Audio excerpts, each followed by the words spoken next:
Yeah. So yeah, you have something to compare it to, right? Yeah. Wow. Hopefully all this goes away. That's all I can think of. Definitely.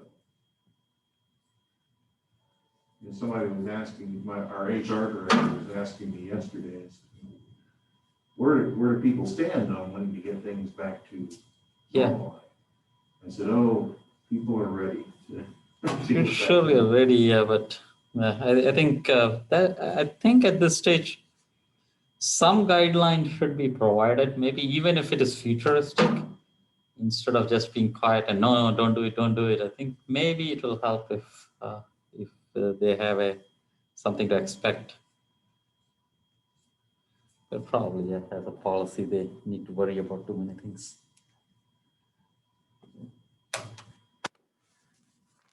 Also think about, like you suggested, the final exam. So try to do something, but let's wait for a few more weeks to see what's going on.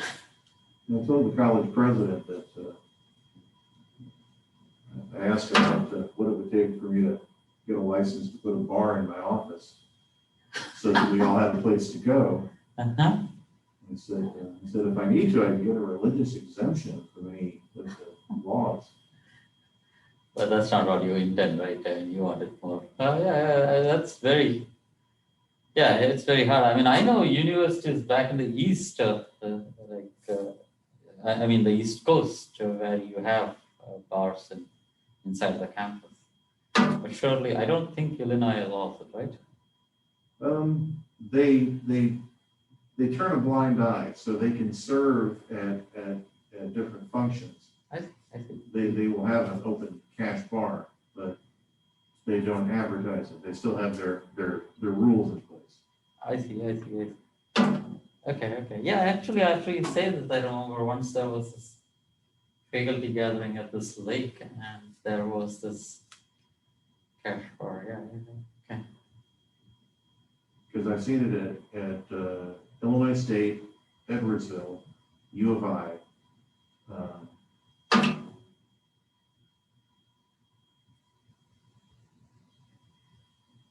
Trying to think what the other school was.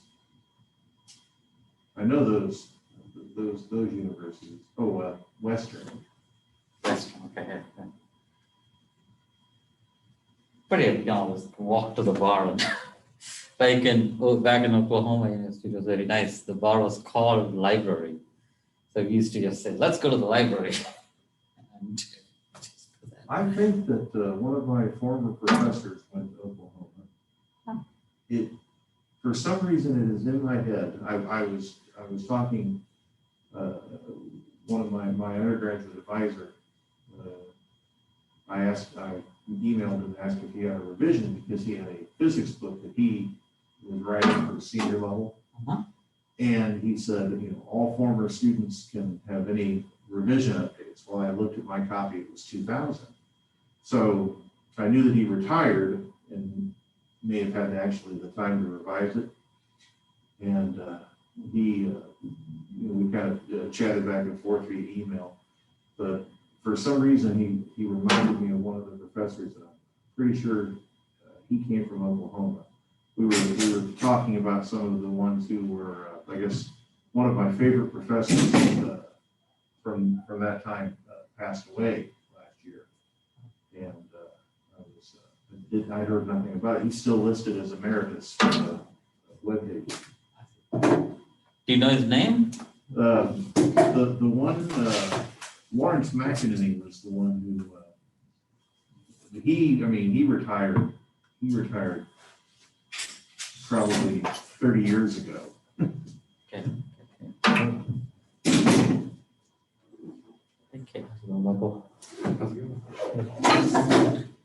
The one who recently passed away was Dr. Swami. Dr. Swami. He's, I'm not sure where he went. It's listed on the, but he was, he was there. He was one of my really strong influences. I was kind of surprised to hear because I just read, checked the webpage webpage to see who was still listed. And then I got the news and said, wow. Of course, none of these professors were young when I was a student, so I'd say that the one I was talking to was probably close to 80 now. Okay. Wow. But still, loss is a loss, right? Yeah.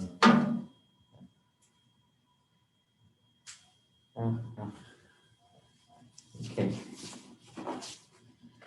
Alia is not yet here. 1, 2, 3, 4, 5. Yeah. Okay. 3 here. Good.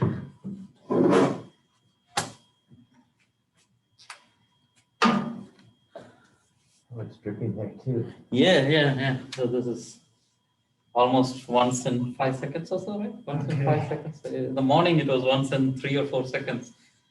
And I was asking, could they hear across the internet? Is it now? So I'm curious, there looks to be like a spot on the monitor that's like darker. Oh, really? It's like about a third of the way from the left. And it really shows up when you're on the screen. I wonder if the water got onto the electronics. That's faint, but I can see what you're talking about. It's really clear when it's on the board. When it's focused on the So board. change the. Yeah, and then take it off gallery. And put it on the full view of the board.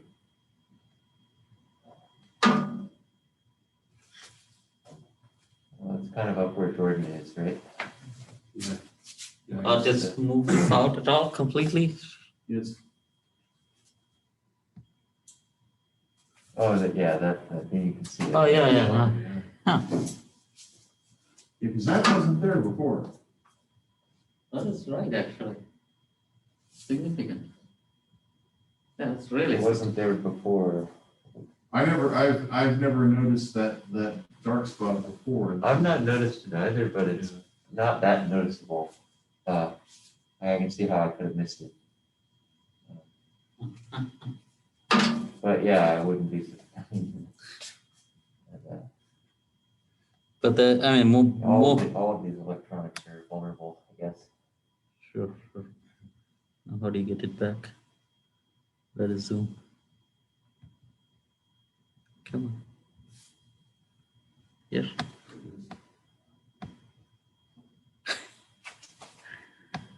How do you get this? I think you may have to. Return to meeting. You can just click return to meeting, that orange arrow, right? I think. Which orange arrow? The orange arrow on there. There we go. Okay, good.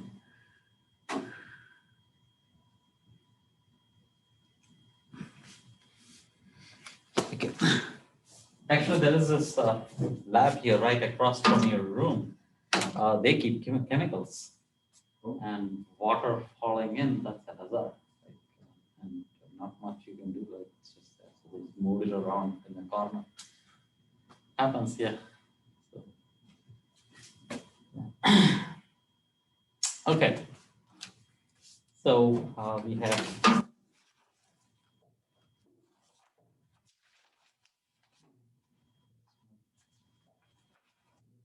This is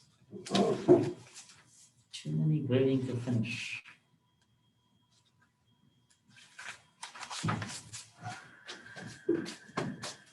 So I did postpone the dates actually for the homework 6.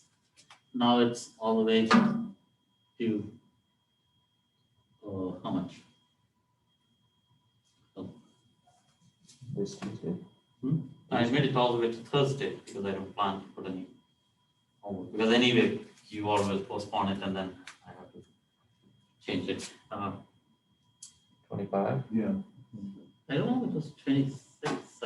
Maybe I wrote it wrong on the quiz.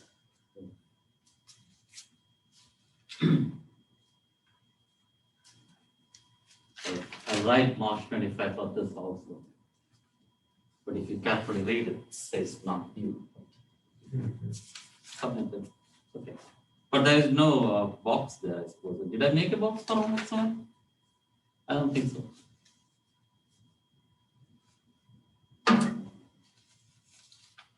And midterm is coming in. Of course. Okay.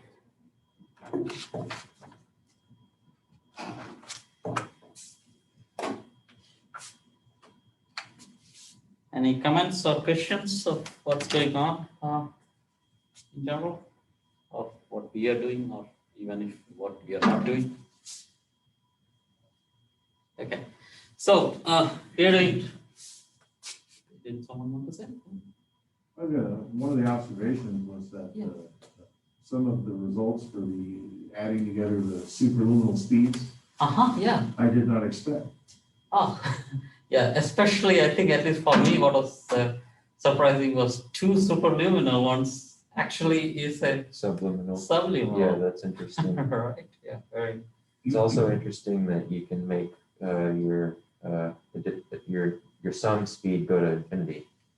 Some speed. Tell it again. Maybe I'm. Yeah, so in the denominator of the equation, if you make that go to 0, which you can do by having a negative velocity and a positive velocity. Oh yes. That go to 1. I see. Then you can go all the way to Yeah. infinity. That's what you. Yeah, I think I Yeah. can see that. Okay.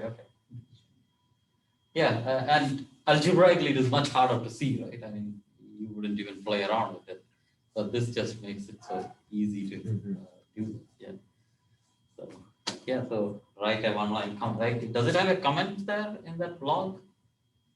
And this is Dr. Kochik's website, right? So yeah, I'm sure like someone will make this. Some comment helps them.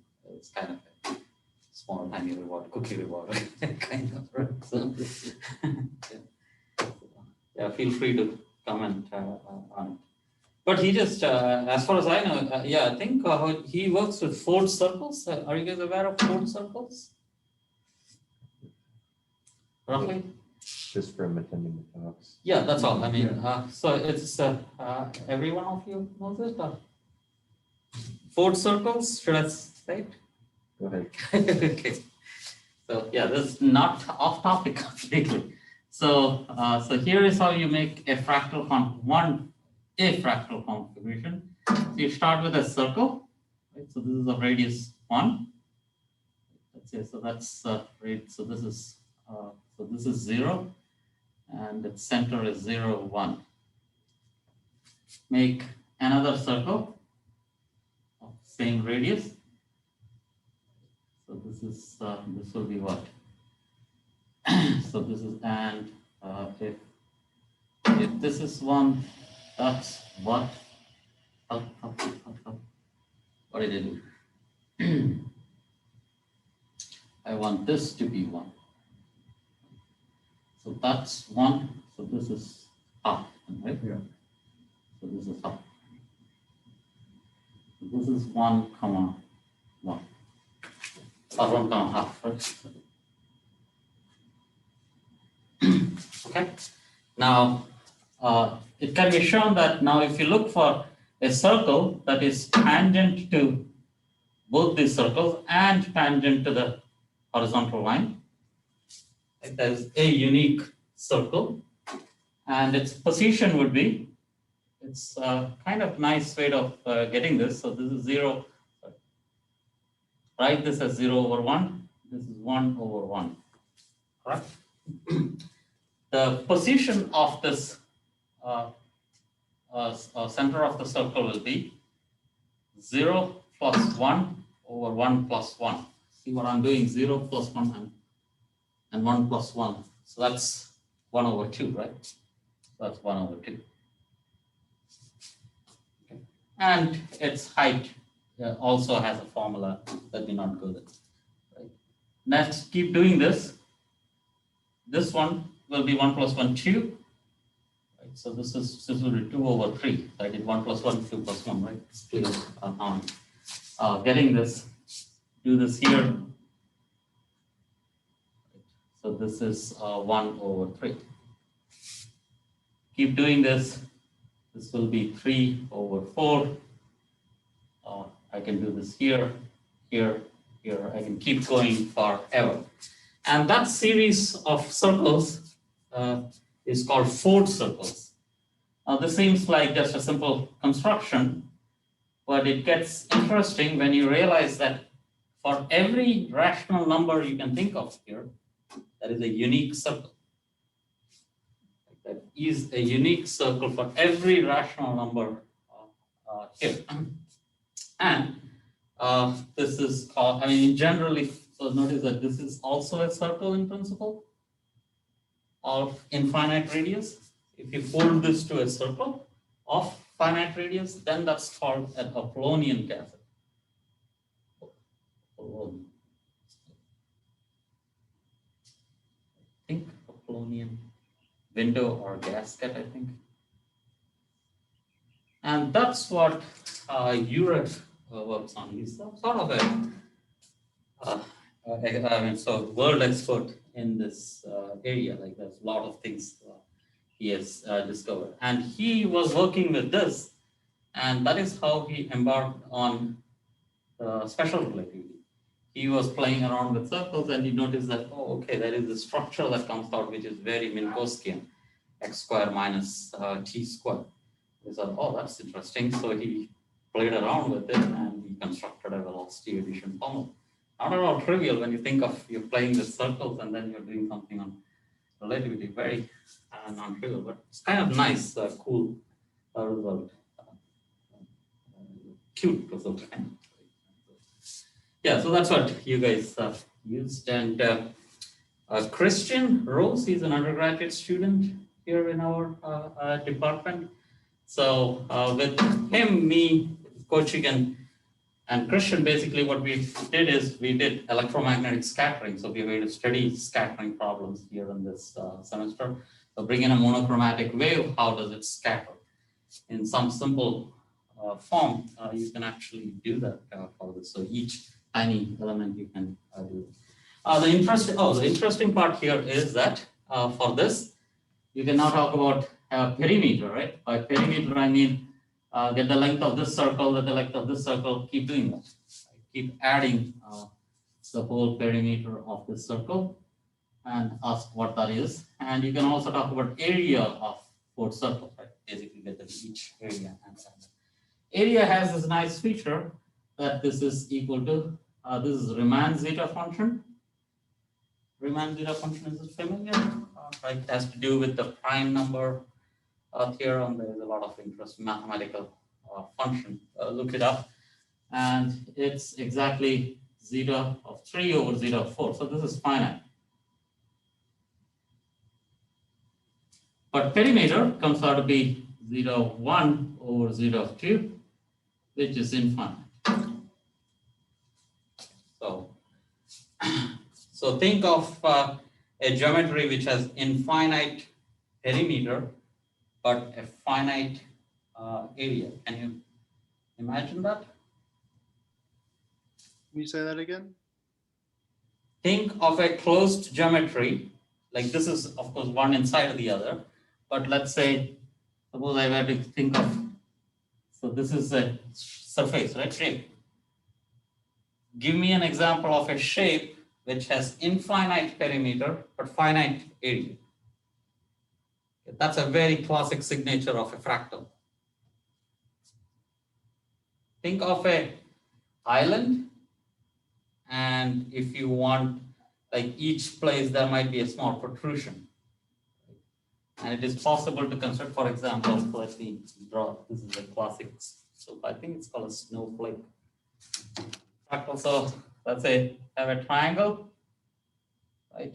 Split it into, so make some room there and make another. That's a star. Now at each corner, do this. So you keep doing that.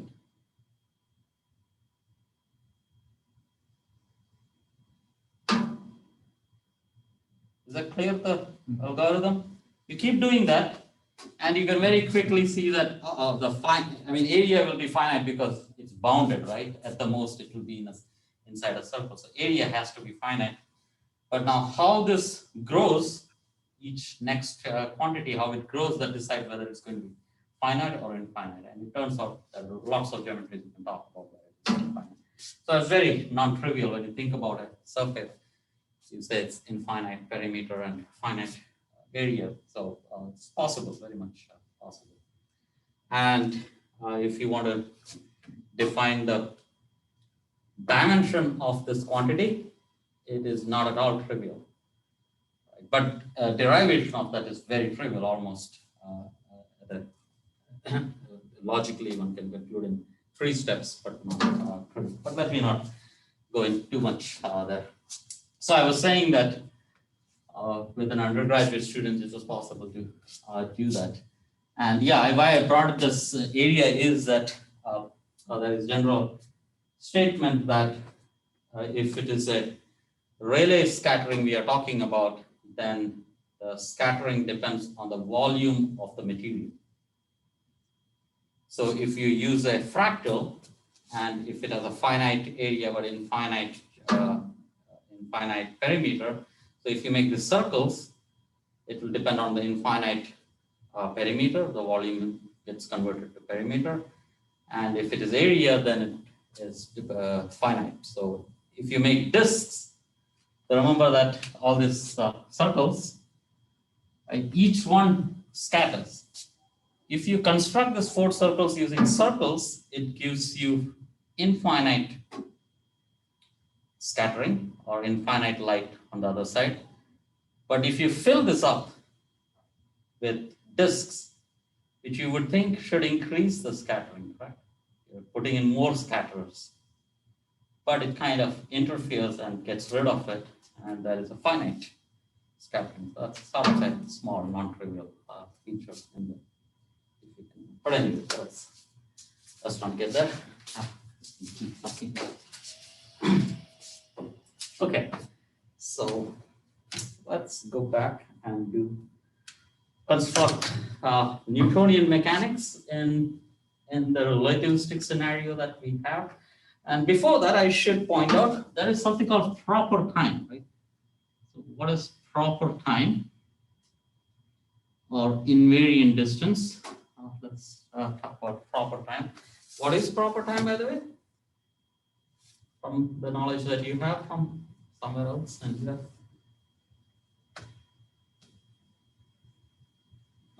Never heard the word? It's a particular space-time interval.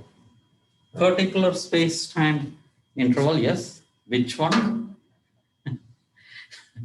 Try to be more specific. Yeah, I think you're correct. Your statement is correct. I couldn't be more specific. Yeah, that's okay. Yeah.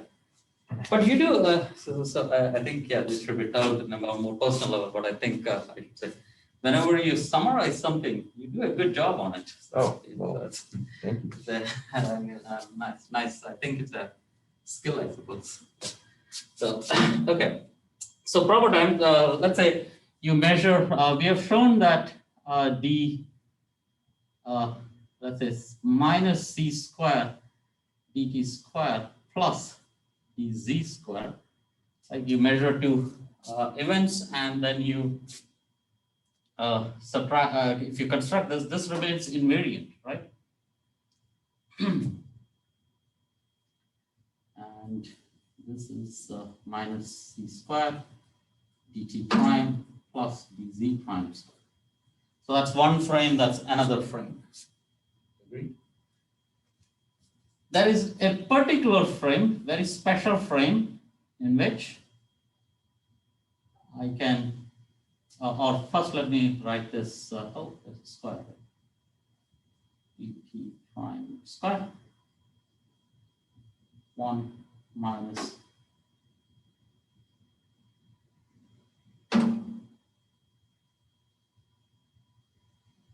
that's also a statement.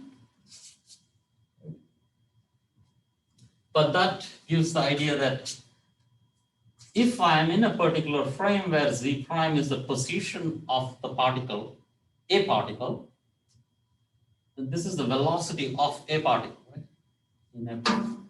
In some frame, this could be the velocity of the particle.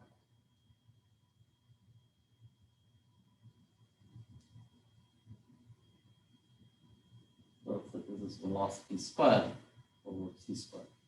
Where velocity now is z prime over dt. And if z prime is associated to the position of the particle, then that's the velocity squared over c squared. If I am sitting on the particle, like I take a ride on the particle, in my frame velocity is 0. Right? So it's a rest frame. And so let's say this is a rest frame of a particle of particles. And this is equal to minus c squared. Since it's a special frame, now I went into a special frame. Let me change the coordinates. So this is the tau square. Okay.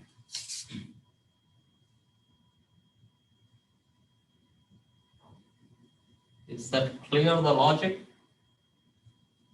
But now notice there is a bigger implication here. Typically, we say time is not a good thing to compare. Right? You should never compare times because it's a relative concept. No point, because I will measure a time, you will measure a time. You're not going to match. Why even talk about it? But there is a time in a special frame, which is a rest frame, where the time has a meaning. That time will be not really the same time, but that remains invariant in the sense, if you go to another frame, measure the time, and then do the z, that's invariant. So this quantity remains the same, not as far as time goes, but proper time when transformed into the time and position split, that remains invariant. So this is often called, since this is a distance, so this is minus ds squared.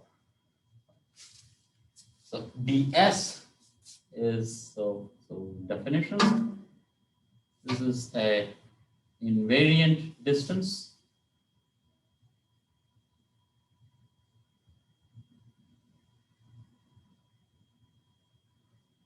and d tau, which is basically ds is c times d tau, right? If I were to put them together, this is called an invariant time.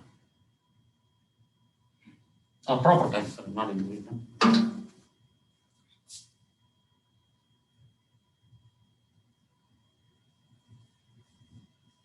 And the connection, of course, is that ds is equal to c times d tau. Again, get the implication clear that there is a special frame in which you can actually capture the invariant quantity out there. Typically, we say that there is no absolute frame and all. That's true, there's no absolute frame, but for certain quantities, like time, for example, the rest frame is slightly, at least not absolute, I should say. There's something special about the rest frame that you can actually get the invariant distance out there. Okay. Does it have to do with like the shortest space-time interval between two events, like something like that? Shortest space-time. I think you mean geodesic. Something like that. Yeah. Yes, so that's more appropriate in curved space. So here we are talking about flat space. So let's say if you're on the surface of a sphere, and you can ask, I want to go from, let's say, I think the classic example, if you want to go from London to New York, what's the shortest distance? And it turns out that you should go through Greenland. Not at all trivial, right? So especially if you take a flat map, you wouldn't guess that that is the shortest way. So those paths are called geodesics. And no, that's different. Okay. Let's, yeah, there's a connection there, but yeah, let's not do that. Okay, and so give importance to rest frame. It's going to come again and again. I'll talk about proper acceleration. This is proper time. We'll talk about proper acceleration. That also will be rest frame. And in general, special relativity, if you ever have to analyze something in your lab or anything new in relativity or general relativity, you always try to pick a frame which makes life a lot easier. In fact, there might not be any other way to cube it. So that's just for information. Okay. So with that said, so now that we have a proper or invariant distance, let me say a few more things that I need. Let's say I'm going to define a 4 vector.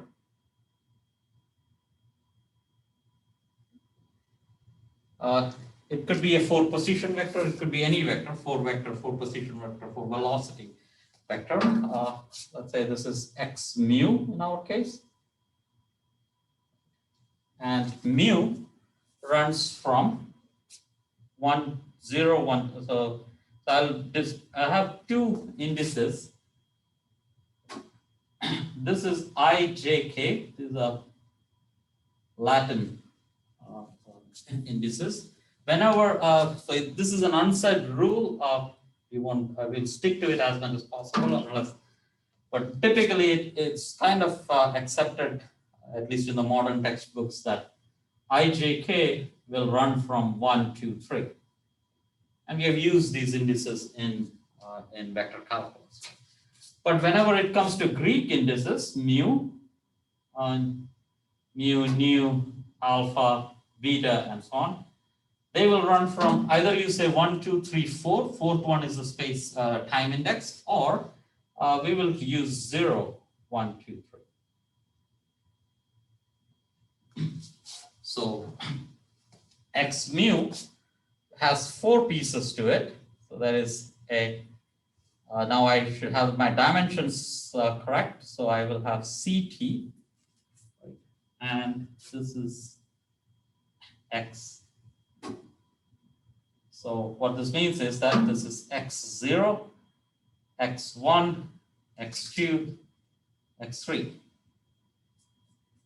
So various ways of writing it. So this is x0, that's x mu. x0 is c times t. Sometimes you will also write ct, and xi. It's understood that I runs from 1 to 3.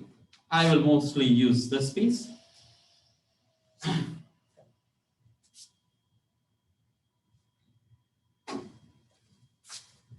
So we also need to define, once we have a 4 vector, we will distinguish between upstairs and lower stairs, but we will, this is superscript and subscript.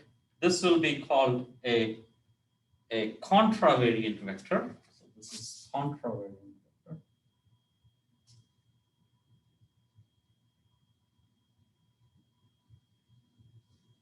Four vector if you want, and this is covariant.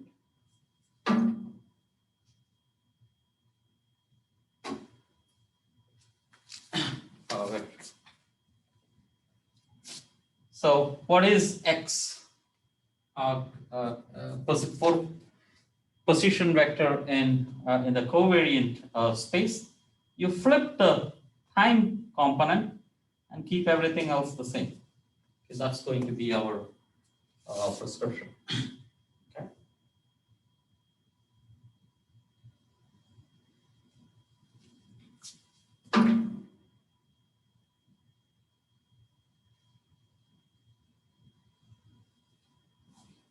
Let's also introduce, so this is a vector. I'm going to introduce a tensor. Now this could be G mu nu.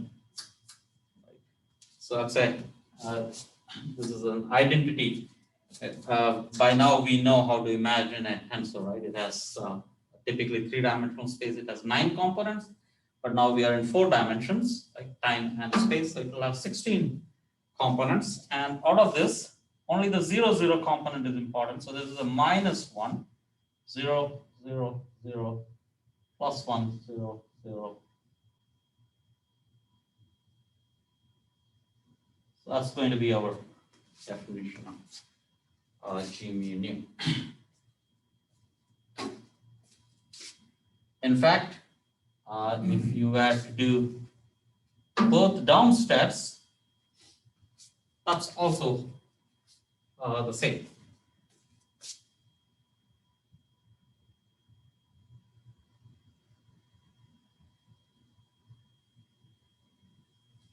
So this means all zeros on the left hand side. Okay. Any clear about the rules? So that is.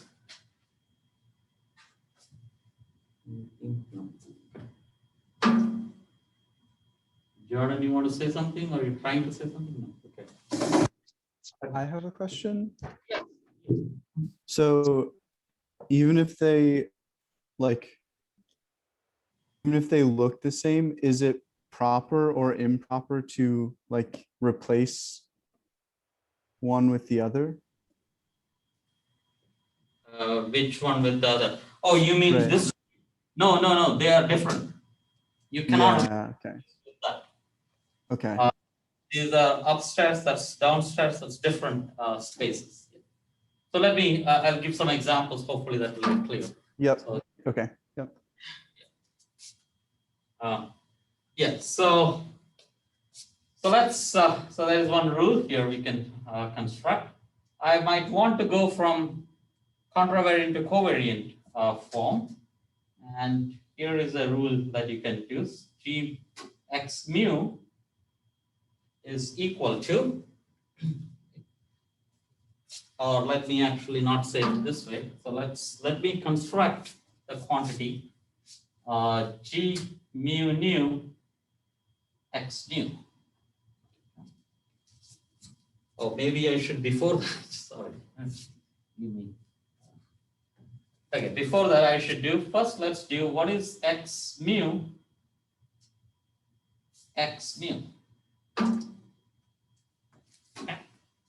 And we have to have since this is the Lorentz symmetry, right? Always, if we are the screen just a little bit. You're a little low. I think. Oh, I'm not in the. Just a little bit. Oh, that's good. Okay. Okay. So let's construct the quantity x mu. Okay. This is summation. Whenever you see two things repeated, the understanding is that the same index notation. It's sums up. So this is x0. First, just replace it as we understand, right? So Q. That should be clear. Correct. Is that visible? It's right on the edge. Yes, that's good. Okay. That's the same as, notice if the contra is positive, the covariant, the zero component will be negative. This is the same as minus of x0. Agree? Plus, this part is we know already, we have used this sufficiently in vector calculus. That's x dotted with x. And the spatial part is just the normal vector dot product. X naught we define, right? This is our definition of t. Notice this is important. We are defining our time as a zeroth component of the contravariant vector. That's a choice. And if you start a textbook and they do the other way to begin with, that's perfectly fine, but you have to stick to that notation. Right? In between, you cannot switch. So we have chosen our time to be a component of the contravariant. If you work in terms of components, again, that's the whole theme of relativistic theories, that don't work in components. Work with invariant quantities so that all these things, it should not depend on your choice at all. That's a whole theme, that things should not depend on the choice of a worker, right? Which coordinates they choose. Physics does not care for which coordinates you work. But anyway, since we are going through the details here, that's what it is. So this is equal to minus c square t square plus x dotted with x.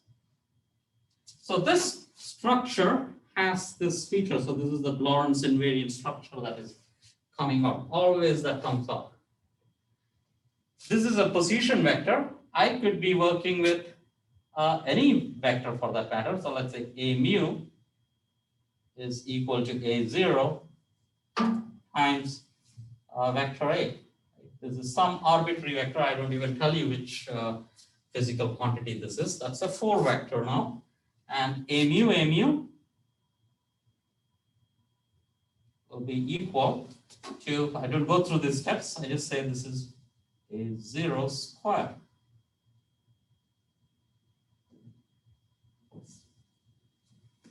Agreed?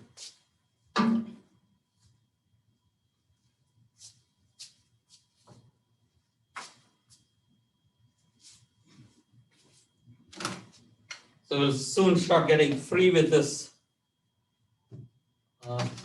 transformation. Let's see the role of G mu nu. Let's do what is G mu nu x nu. That is, one is on top, one is on bottom. Is this a vector or is it a tensor or is it a tensor of rank 2? The three. One free indice. So that's only one free index. So it's a vector. It's a 4 vector, we will call it, right? So nu and a nu are summed up. So that doesn't contribute. So it's a vector. So what kind of vector is this? Look, so again, since it's summed up, so you would say keep mu still. And this is 1 plus G mu 1, 0. 1 plus G mu 2 x2 plus G mu 3 x3. Okay.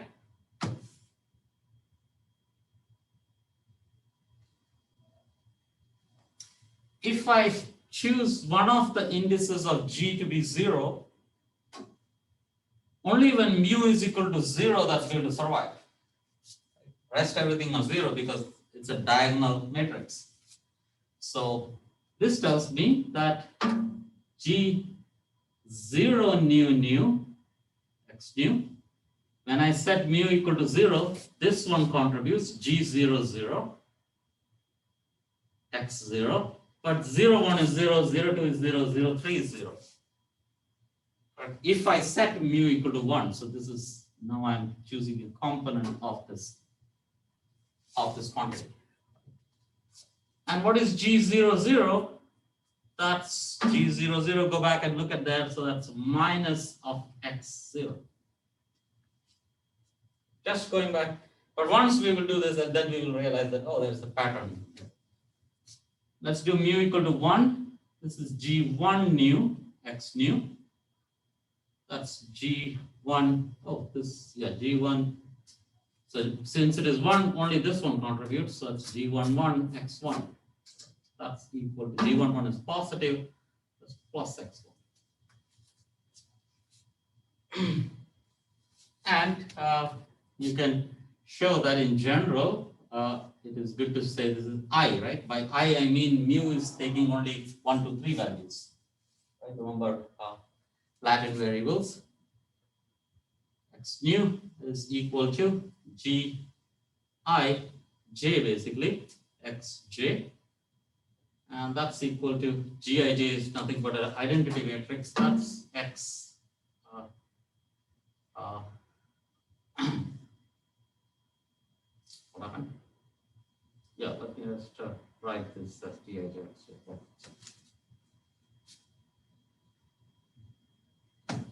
Okay. But now, what is the xi, right? The contravariant of xi, since it's only one free indice. Is that wrong? tell it again? Would that be the same as just saying x to the contravariant I? Oh, yes. Yes, that's x contravariant. Good. Yeah, I like that. Yeah, okay. But what that means is that overall, right, since this is a negative x naught, so what you have shown is that G mu nu x nu is equal to, right?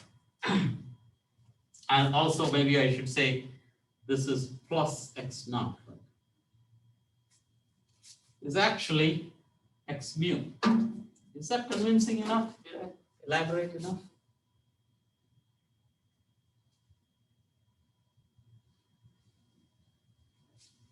Because if mu was equal to 0, that's positive.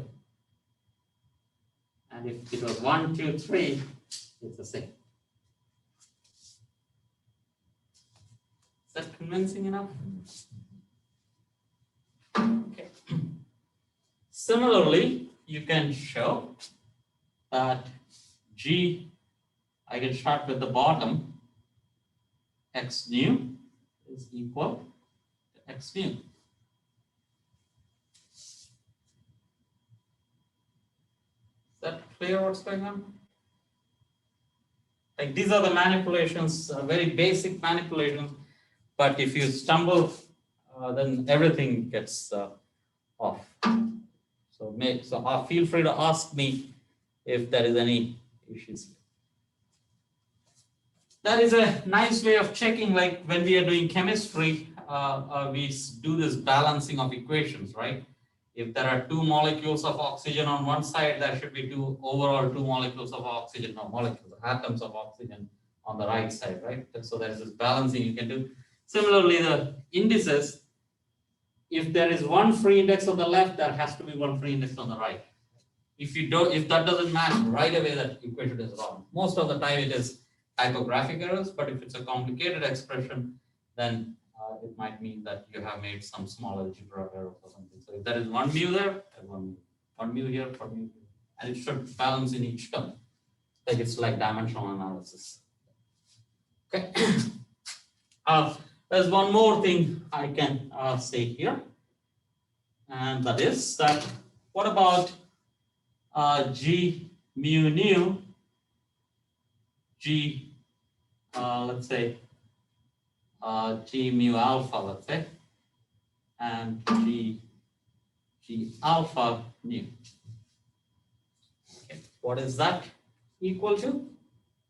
So there was a question as to what's the connection between the contravariant, this is G is also called the metric, contravariant metric, and the covariant metric. Any guesses of what this is equal to? Can you guys evaluate this? Basically do this, right? Alpha for each index. Put mu and nu are free, put some arbitrary index there and do this. There are 16 possibilities there, right? So can you tell me what this is equal to? There's a neat little expression, simple answer.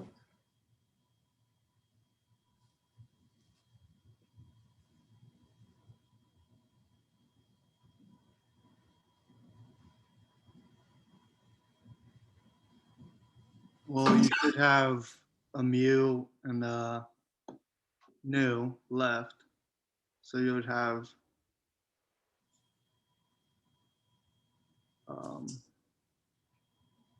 start with mu equal to 0, nu equal to 0, right? And then do mu equal to 1, nu equal to 0, mu equal to 2.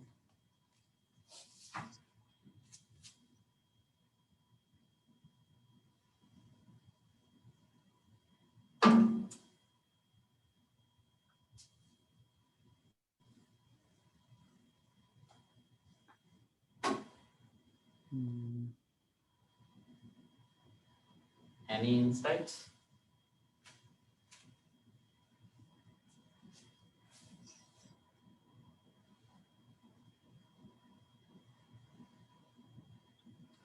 So that's a quiz, work it out, right? So we need a small, tiny quiz, right? And it comes out to be equal to delta mu nu. It will be exactly identity. So delta mu nu by definition is, the other one had this wrong sign for time, right? This is 1, 1, 1, 1. Is that clear what I mean by big zeros there? So it's a diagonal term with 1, 1, 1, 1. So that should give you a feel for what the contravariant and covariant are. They're inverses of each other. Right? If two matrices multiply to give you an identity, that means one must be the inverse of the other. So the bottom stairs 2 indices is exactly the inverse of the other. Okay. So in terms of this notation, we have, and so I can write ds squared is equal to, I can write this as dx mu times dx mu.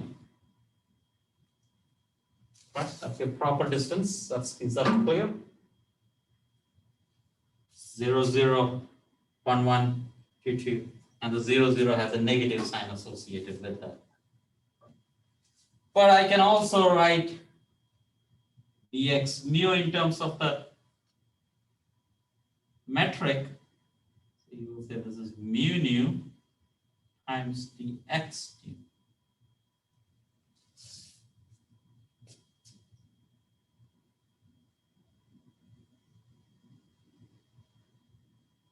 Okay.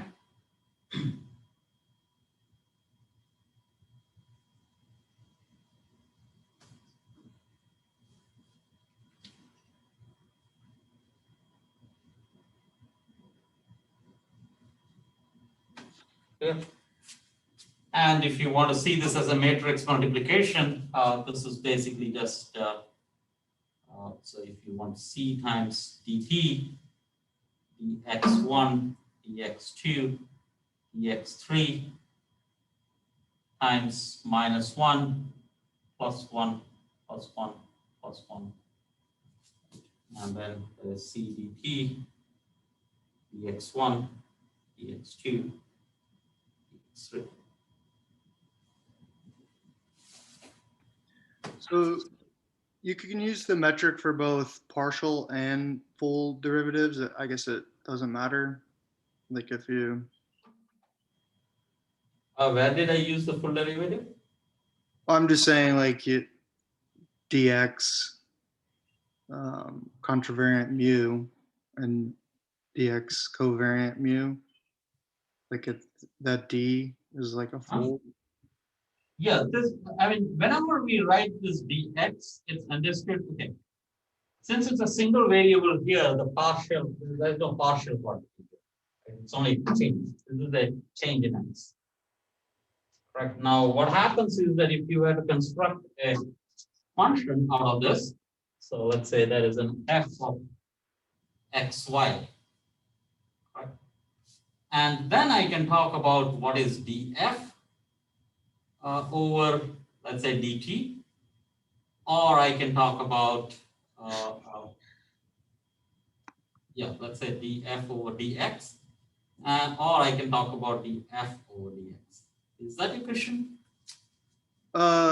Yeah, I was just thinking like when you use the metric, you can use it. So say you have partial of mu, or then it would be the metric of mu times nu times the partial of, which would be equal to like the 1 over c squared partial by partial t. Tell me again. Okay, partial of the metric g over. Oh no, not partial of the metric. Partial of mu. Partial of mu. Yeah. But that's an index, right? So index is just 0, 1, 2, 3. Why would you like to take a differentiation of that? Okay, maybe I'm just confusing myself. I'll look at it later. Yeah, I think that is slightly off because mu is either 0, 1, 2, or 3. So a calculus with respect to mu is, since these are discrete, it's not well defined. Like unless you bring in discrete calculus and all that. But in general, there is no partial derivative of mu, right? It's just numbers. So probably, rethink your question or ask, maybe you're meaning something else. Okay, so that's your basic indices that is needed, and we will come back and we will write our Maxwell's equation in terms of this. It gets very nice or very compact. Maxwell's equation remain the same, nothing changes, right? Just rewriting it cannot do anything different, but it's kind of, it it can fit on a t-shirt. That's the way to put it, right? Nothing else. Physics does not change. Okay, so how can we do this? Now I'm going to define, I already defined actually. So our ds square is equal to minus c square dt square plus dx dotted with dx, right? That's our invariant distance. And immediately, let me say this is minus c square dt square, convenient 1 minus 1 over c square, and dx by dt dotted with dx by dt. Notice there are two quantities here. There is a ds and there is a dt. This will be proper distance, or let's say invariant distance, and this will be just a time. This is the usual time that we do in the lab. This is our usual velocity. If I were to associate x as the position of the particle, this is the usual velocity that we measure in the lab. So this is equal to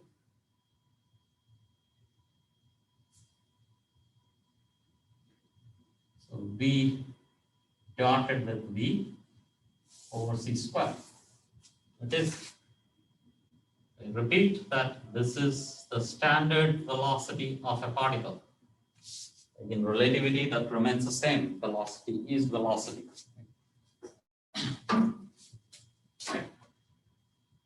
If I were to call this beta, like beta is v over c, right? So this is beta would be equal to v over c, convenient for a particle.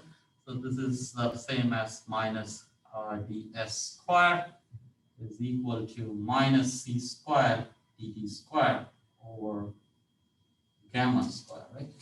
Gamma is equal to 1 over.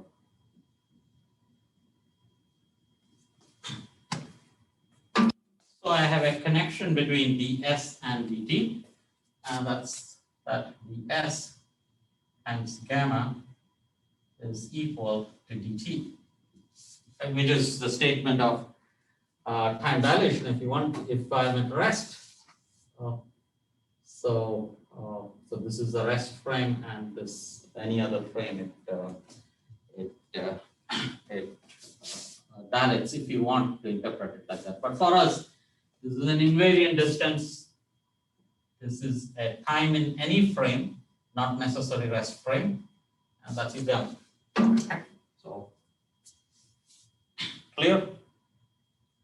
Should it be c dt? Oh, Or yes, see. Yes. okay. The dimension, right? Because ds is distance. Yeah, thank you. Okay, c times dt. So yeah, I was kind of interpreting it as, yeah, if you give this time and as some special meaning, it can be interpreted as proper time, or sorry, time dilation, but that's not completely correct. So let's say invariant distance and time in a frame is related by this relation. Okay. That's going to be our basic feature here, right? Because remember, time is not a good quantity. That's our basic, what do you say?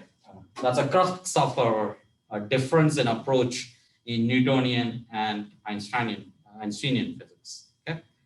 Now, with that in mind, let's go back and look at what do we do in simple. If you were to teach introductory physics, how do you proceed, right? First thing we do there is introduce time, right? So we introduce time. We will say dt, right? And then you cannot define it, right? Any monotonic quantity increasing, any monotonic function is a time. That's all you can say. You never define time. Like any monotonic function which doesn't change, come back, it shouldn't go back. That's time because you're short with something. So that's time. And then you do position, right? Again, you cannot define position. Whatever we understand intuitively, my position here relative to that point. So that's position. So that's and displacement will be dx, right? A small change in position. But once that those two are given, then comes the kinematics or physics begins, that you define now, right? Define velocity as dx by dt. And then you say acceleration is dv by dt. And again, magic happens. So this was magic, no definition. This is definition. Then again, you introduce, oh, there is mass. I don't know what mass is. What is force? I don't know what is force is. But if you accept these definitions or intuitive field, then Newton comes and says that, oh, F is equal to mv. Or the sum of all the forces is equal to the sum of all the forces, right? All the forces is equal to mass times. That's Newtonian physics in 2 lines, if you want, correct? But you want to do this in Einsteinian way, and the biggest stumbling block is that, oh, time. I don't know what time is, or not just time. This is not a good concept. This is a frame-dependent concept. So I want to get rid of this time and somehow introduce a frame-independent concept, and we know that that's ds. So I'm going to change, not time, I'm not going to change. Our time definitions, everything remains the same. Understanding will not change, but I'm going to change the algebra now. So let me define. So we already defined x mu. Right. So let me define dx mu. So this is c dt and dx. So these two get combined, correct? Time and position are combined now into a single piece. But now I have to do, how do I do calculus in relativity in a reasonably frame-independent manner, right? I don't want to, if I take this derivative with time, then that is going to be frame-dependent because I'm taking dx 4 pieces and then I'm differentiating with a dt, which is a very component of it. So I don't want to do that. So I'm going to define instead, let's do dx mu over ds. This is not going to be the velocity. Okay? I'm not saying that this is velocity, but this is some quantity. A change in 4 position, that means change in time and change in space, divided by an invariant length. Like that's okay.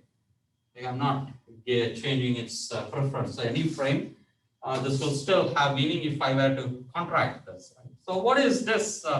And I want to eventually get some velocity out of it, but not the usual velocity. So let me give it some dimensions. So this is a distance, that's a distance. So I want to give it the dimension of speed. So let me put that as c. Okay, that's just for. And I'll define this to be u of mu. This is we will call this the 4 velocity. This is going to be 4 velocity.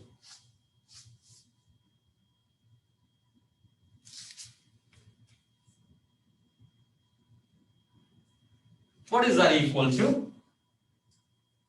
That's the same as a c multiplying inside, so that's c square times dt over ds,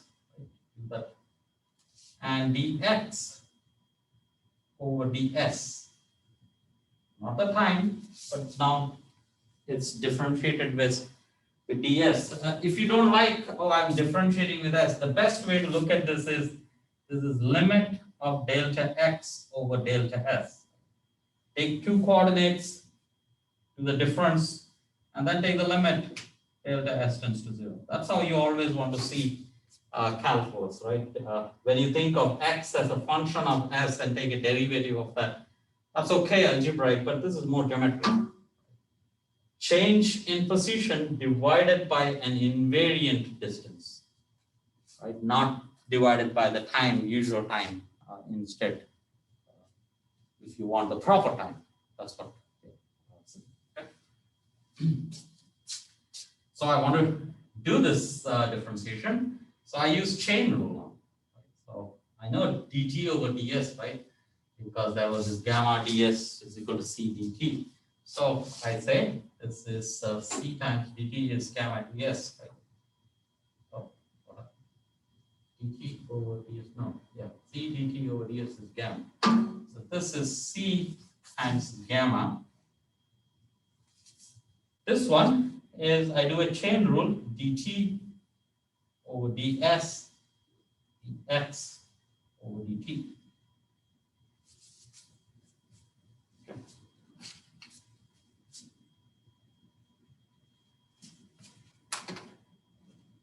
So I get u, so full velocity has its zeroth component as c, and this is also a gamma, right? dt over ds is gamma over c. So dt over ds is gamma over c. Oh, there should be one more c here. There should be one more c there. So it's gamma times velocity v.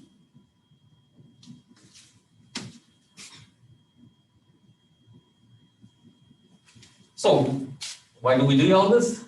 Remember again, position and time are components of something more significant or something that does not change under Lorentz transformation, and that's a proper distance. And if velocity is a vector in 3 space, what is the fourth component of velocity? That's what you can ask. What is the fourth component of velocity, so that combined together they should remain the same, they should remain invariant. And it turns out that velocity has a partner associated with it, which is the speed of light itself, actually. Speed of light is its fourth component, if you want. So then they immediately then, oh, that's a 4 vector. What is its invariant length? Right? Any 4 vector has an invariant length. What is its invariant length? So we just have to do u mu and multiplied with u mu, right? That's an invariant quantity. Like, that's not going to change. So let's evaluate that. So before that, let me do what is u covariant mu? What is that equal to? How do you do the covariant part from a contravariant? Just the minus. Just a minus sign, right? Introduce a minus sign for the time. Let's see gamma v. Right? That's all. And how do you do the product of these two? Multiply these two, like we do the scalar product, right? Multiply these two all together. So it's minus c squared gamma squared plus gamma squared v squared. Right? V dotted with v is v squared. What is that equal to?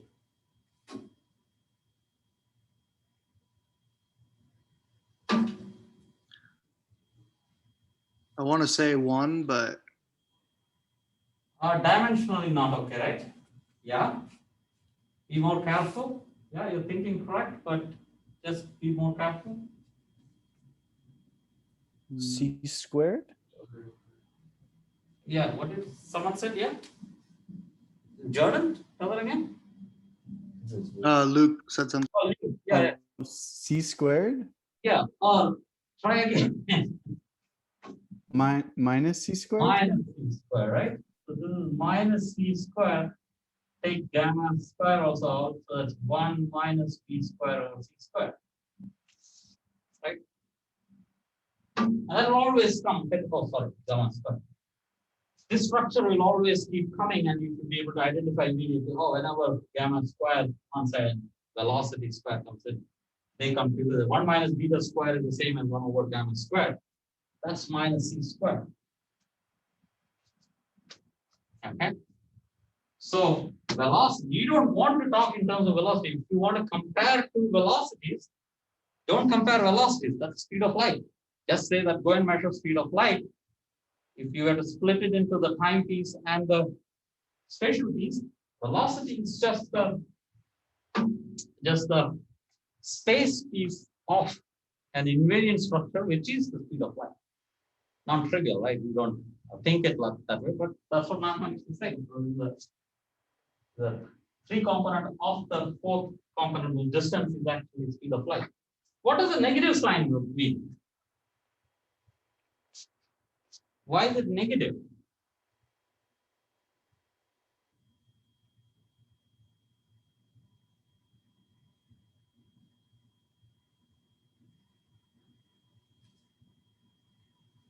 The negative means that it's a time-like vector. So if I were to have a space-time diagram, but not a space-time diagram, where this is u of 0, and this is u, length of u, let's say, correct? And again, you will have quantities that is less and greater, right? It's not a space-time diagram. And then you ask, in which quadrant does it stay? Right? Velocity, which quadrant does it stay? And it turns out that it is in this quadrant. It can be here. So if you're in another frame, it will actually go this way, right? This way, that way, where you are, that's a frame-dependent quantity, but it will stay in this. If it is on one hyperbola, it will stay on one hyperbola. This time it is not a space-time diagram, notice. This is the velocity components, right? Not your space and time components. Is that clear? Any questions there? So that's Uh-huh. kind of like the when describing relativity, the cone, where you can't cross out of the. Yes, that's exactly the case. Yeah. So here we are saying that velocity cannot get out of this. If it is a velocity, it has to be either here. If you're going backward, so the negative velocities are also fine. I think that's in the, and both are allowed. In this case, negative. I think both are allowed. Yeah. Yeah. Be critical about that. I think it does represent the sign that I'm not sure. Yeah. So you're saying it's time-like? Yes, time. So the statement here is that velocity or force velocity is time-like. That's the statement. That's a technical statement. Right? Whenever you have a negative, whenever the invariant distance, or not invariant distance anymore, the length of the force vector is a negative quantity, then it's a time-like vector. Okay, clear? So that's nice. So let's do something simple out of this. So next is we'll do acceleration, but before that, let me do something simple. We can. So we have u. Let me call it alpha. Right? U alpha is equal to minus c squared. And now it's very clear that we are taking derivatives with ds, right? Remember, u alpha is equal to c times dx alpha over ds, right? So it's a derivative with s, which means no more derivatives time, because time is not a nice quantity, not a convenient quantity. There's nothing wrong with it. Physics, when you're doing an experiment, of course, you will measure time, but then you want to go into a particular frame and measure it because that's more special. Okay. So that's this. Why not take do algebra? Let's take a derivative of this with respect to ds. That should be perfectly fine. What will be on the right hand side? If I do the same thing on the right hand side, what do you get?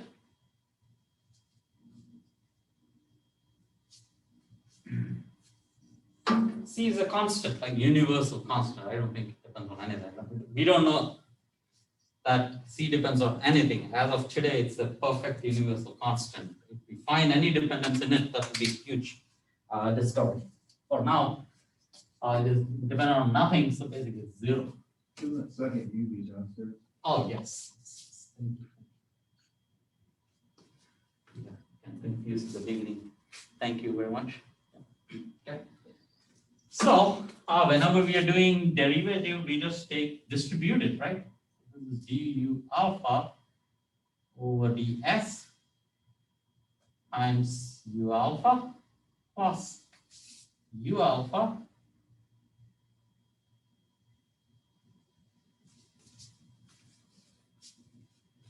is equal to 0.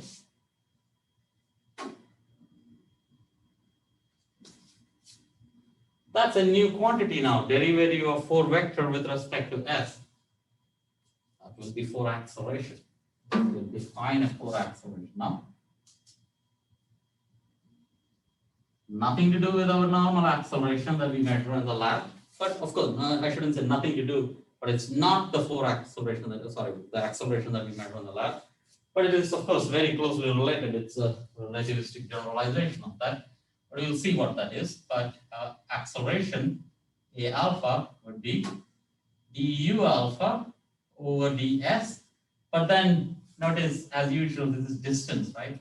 So I want to give it the dimension of acceleration, so I put in a time, sorry, speed of light. That's our A alpha. So I will put a c, multiply by c throughout. So I get A of alpha times u of alpha plus u of alpha times A of alpha is equal to 0.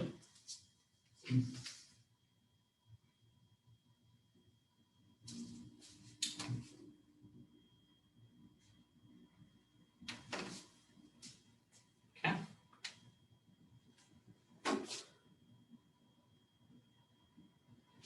But these two are the same, right? I can say u of alpha, like any vector, A of alpha, is equal to u of alpha times A of alpha, which is the same as A of alpha times U of alpha. These two are the same things. Because if you were to expand this out, like, yeah, best way to see this is you expand this out, right? This is, see this as A0, U0, plus A1, so on, and expand it. Yeah, I'll leave that to you guys, right? Probably not. So this is 2 times U alpha, A alpha is equal to 0.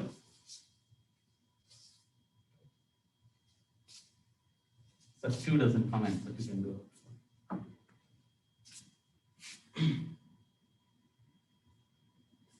So these are orthogonal vectors in this new space-time diagram we have, or new space that we have. These are orthogonal vectors. What does that mean? Where is the orthogonal vector? But we do know one thing, that U is a time-like vector. And then we ask, what's the orthogonal vector associated with a time-like vector? Right, so this is our, so U is somewhere here, right? Most probably that's U. And then we ask, what is a vector you can multiply with some vector in this cone? That will give you 0 in our distance measurement. Our distances are slightly skewed, right? It has a negative sign in it. So where is that? And it turns out that it will be here. But how do you know that? I just made a statement there. So you can actually, so this is how you conclude. So this is a standard way of proving something, okay? So here is, so this you would say is U0, A0 plus U dotted with A is equal to 0, right? That's a quantity. So this quantity is the same as this. Agree? Now, here is how you go. I know that U is a time-like vector. So that means, what does it mean? So U alpha is a time-like vector, means that exists a frame, at least one frame. Surely exists a frame in which this is U bar 0. This is a new frame, so I call it bar, and this is 0. there exists a frame in which its space components can be zero. Try to get that very clearly. What that means is that, see, I'm doing this space-time diagram again. Right. So it's in that cone, so that's clear. It's in that cone. So it's somewhere here, but I can move my frame in such a way that this vector is sitting right here. Remember, if my moving the frame is nothing but going along that hyperbola, there exists a frame where it is purely time-like, purely time-like. That means it has no space component. That means that's zero, right? Let me go to that frame. So first I realize that there is a special frame in which there is no space components. I go to that frame. In that frame, how does this equation look like? So is that the proper, now would that be just proper time then? No, it's not proper time because this is not in the time space. This is velocity space, right? Notice this is u0. This is not time and space. This is a velocity space if you want, right? Velocity and velocity zero components. Is that clear? So it is not proper time. It's not the space where we're talking about it having only time. Okay, clear? If you want, that's a rest frame. In this case, it is a rest frame because how would you? So let me go here. So I'll tell that in a minute. So let's go to this equation.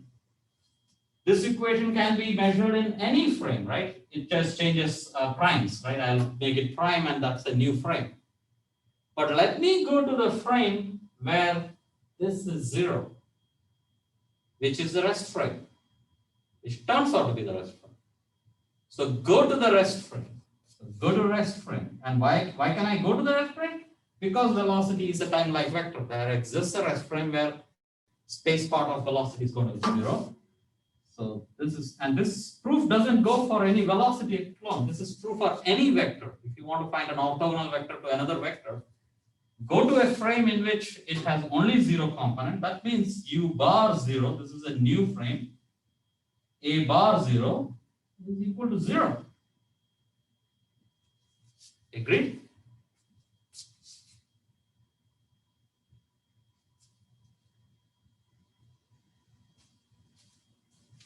Please follow the logic and ask me if I'm missing, if you're not missing, you can repeat. So only two steps, right? This was our first equation.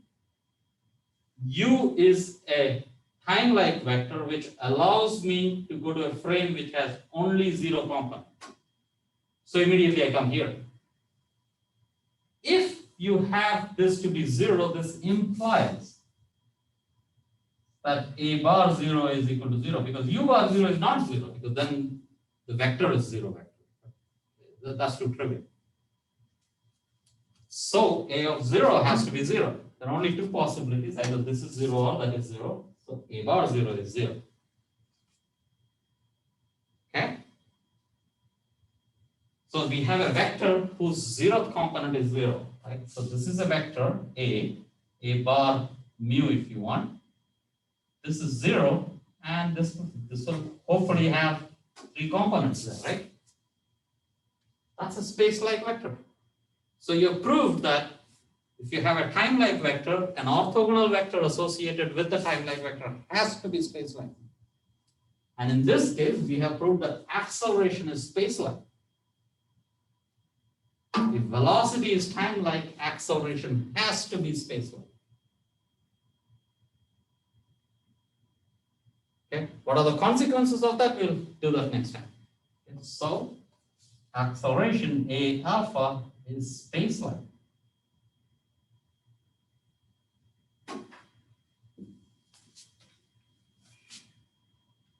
Okay, I'll let you guys digest that. I just have one question. Yes.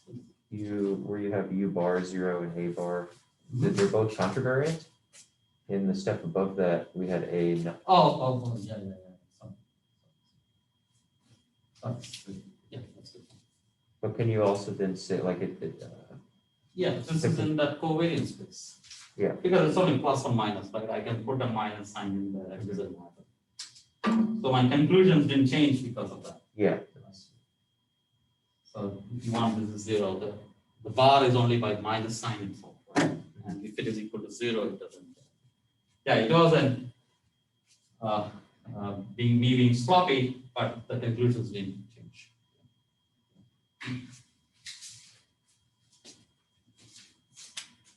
Okay, I'll stop here so that I can attend the potpourri seminar. Tuesdays I try to extend.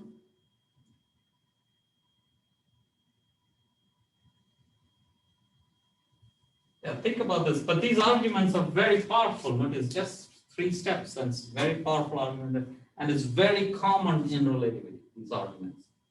You will see this whenever you read a paper or anything, you will see these arguments pop up again and again. Like if you want a quiz, you might have heard that a photon or let's say an electron, so this is an electron, and a positron. Have you heard of this? What happens if you have an electron and an antiparticle of electron? Electrons antiparticle is a familiar concept. If they come together, they destroy each other. Right? It doesn't exist, nothing exists there, right? They come to a point, they meet each other, they disappear, electron is gone, positron is gone, what's remaining there? There will be energy there because they had masses, there will be energy. So this is shown as, this is a photon that comes in, right? But that's not possible. Prove that that's not possible using the arguments that I just gave. Okay? This is a quiz. Okay, take this seriously. I mean, it's a very beautiful argument. Can come in, no calculation needed. You can just argue this out using the way I did it. Go to a frame. Just by going to a frame, you can say that whatever I said is not possible. I said electron comes, positron comes, they destroy each other, creates a photon. Notice I'm not saying energy, I'm saying they create one photon. That's very important, one photon. Right? And go to one of those frames. There are 3 particles there, right? Analyze this problem in each of those frames and you will see that, oh, that's not possible. Okay? It's a very beautiful argument. Try to grasp that and it should be useful. Okay, I should stop here and I will attend the talk from here. So. It's just easier. So basically, what this does is it's we're taking a 4-dimensional representation, but we can't really draw that on a board. So that's where the time part comes in. So the space, the 3 space components and the time component can make a 4-dimensional space. That's correct. That's exactly correct. Yeah. Okay. And we are simplifying it by saying that everything is happening in one line. It gets a lot more richer when it gets in 3 space, but let's at least understand when things are going in a straight. But we will confine our attention completely to, well, no, actually, next time we will talk about velocity and acceleration being perpendicular, because in a magnetic field, velocity and acceleration is perpendicular. So we need to talk about it. Yeah. Okay, Cool. Thank you. Yeah. Thank you. Bye-bye. Thank you. Bye. Bye, Elia. Bye.